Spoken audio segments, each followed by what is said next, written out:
Voilà, il me reste 5 cartes à faire. Je suis à la 53, la méditation. Alors, la méditation, ben, elle dit ce qu'elle dit, hein. C'est une personne aussi, tout comme le silence, mais de manière un peu différente. Euh, le silence nous invite au recueillement intérieur, la méditation nous invite à se connecter à soi, en fait, tout simplement.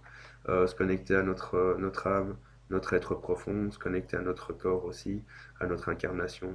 La méditation va traduire une personne au niveau professionnel qui a peut-être tendance à trop réfléchir. Elle va traduire une personne qui travaille dans ce genre de métier aussi, hein, prof de yoga, de méditation, ce genre de choses. Peut-être même un prêtre si la prière et l'ordre est à côté. C'est une carte qui va nous amener clairement à prendre du recul, s'arrêter en disant pourquoi je vis cette situation, qu'est-ce qui m'a amené là, qu'est-ce que j'ai fait pour y arriver, et quelle solution pourrais-je trouver pour en sortir. C'est ce genre de méditation aussi qu'elle va nous inviter à travailler.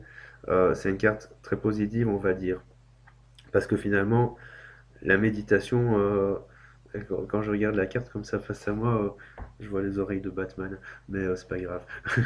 La méditation, c'est une carte qui va vraiment nous dire, bon maintenant, il serait peut-être temps que tu prennes du recul et que tu réfléchisses sur ta vie, sur tes situations. Il y a beaucoup de cartes comme ça dans le jeu, hein.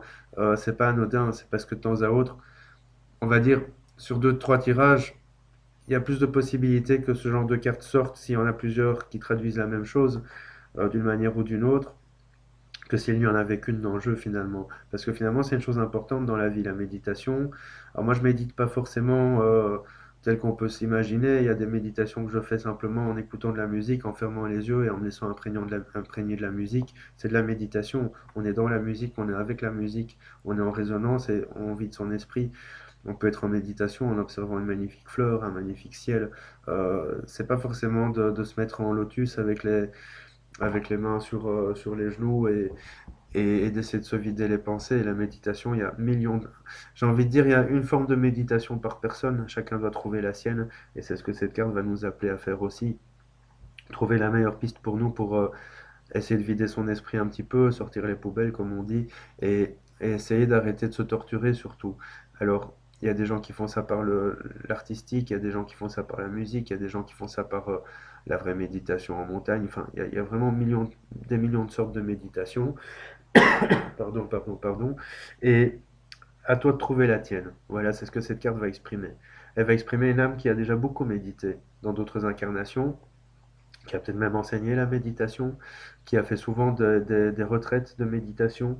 Et cette âme, en fait, doit simplement retrouver son plaisir à méditer parce que c'est comme ça qu'elle sera juste et en phase avec elle-même. C'est ce qu'exprime cette carte. Et pour le reste, de nouveau, laissez parler votre ressenti en fonction de la personne que vous avez face à vous. Voilà.